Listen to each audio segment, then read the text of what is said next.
Imagine a world where your thoughts are not your own, where love is outlawed and rebellion is met with unspeakable horrors. This is the terrifying reality of George Orwell's 1984, a book so dangerous it was banned in multiple countries. But what made it so controversial? Stick around as we unravel a story that will leave you questioning everything and uncover why this book shook the world. It begins in Oceania, a totalitarian state ruled with an iron grip by the party and its ever-watchful leader, Big Brother. Surveillance cameras monitor every move, and the thought police punish even the slightest hint of rebellion. Among the countless faceless workers, one man dares to think differently: Winston Smith. At first glance, he's just another obedient citizen, rewriting history to fit the party's lies. But deep down, Winston is restless, and then he does something unthinkable. He starts keeping a secret diary, a diary where he writes forbidden thoughts about truth, freedom, and resistance. What he doesn't know is that this simple act could cost him everything. But that's just the beginning. One day, Winston receives a cryptic note from Julia, a coworker. It says, "I love you." The party forbids personal relationships, and love itself is a crime. But against all odds, Winston and Julia begin a forbidden affair. They meet in hidden corners, whispering about rebellion and dreaming of freedom. Yet, as they cling to hope, something sinister looms in the shadows. And then, the unimaginable happens. Winston crosses paths with O'Brien, a high-ranking party member.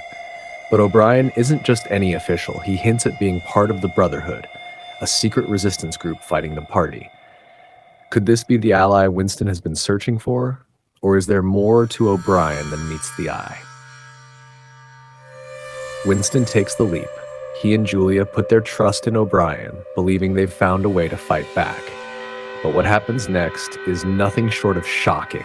O'Brien reveals his true allegiance. He isn't a rebel, he's a loyal enforcer of the party.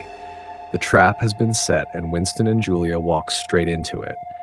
No one would have imagined that the man they trusted would orchestrate their downfall. The thought police storm in, capturing Winston and Julia. They're dragged into the Ministry of Love, a place where love doesn't heal, it destroys. And then begins the real horror. Winston is stripped of his humanity, subjected to relentless torture. The party doesn't just punish rebellion, they erase it. Slowly, Winston's defiance begins to crumble, but the worst is yet to come. In Room 101, the party unleashes Winston's greatest fear: rats. The terror is unimaginable, and in that moment of sheer panic, Winston does the unthinkable. He betrays Julia. The man who once dreamed of freedom is now willing to sacrifice everything to save himself.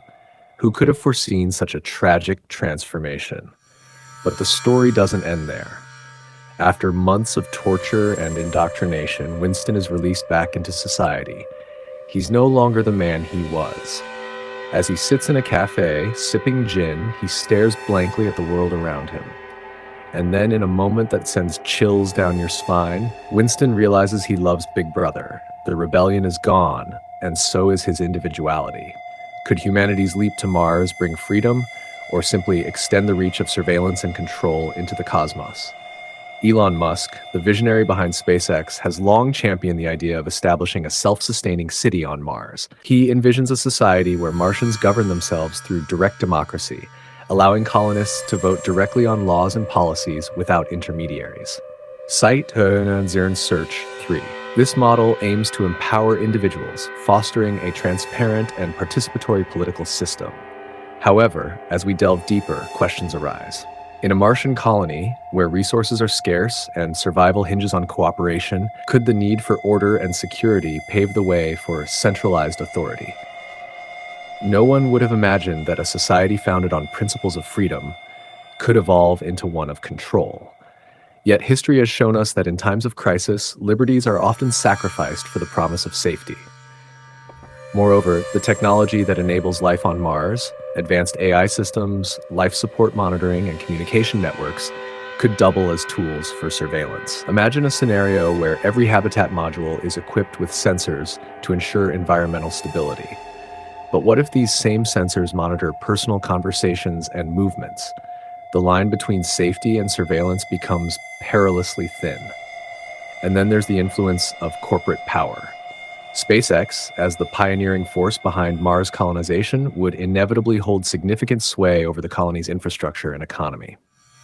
Could this dominance lead to a scenario where corporate interests dictate societal norms, subtly shaping behaviors and thoughts?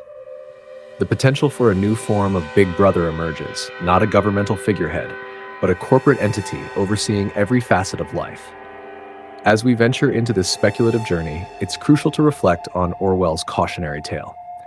1984 serves as a stark reminder of how easily power can corrupt and how surveillance can become an instrument of oppression. The lessons from Orwell urge us to remain vigilant, ensuring that the pursuit of progress does not come at the cost of our fundamental freedoms. In conclusion, while Elon Musk's vision for a Martian colony is rooted in ideals of exploration and human advancement, we must be mindful of the potential for unintended consequences. The dream of a new world should not become a nightmare, reminiscent of Orwell's dystopia. As we stand on the brink of interplanetary expansion, the question remains, are we escaping tyranny or simply taking it to new frontiers?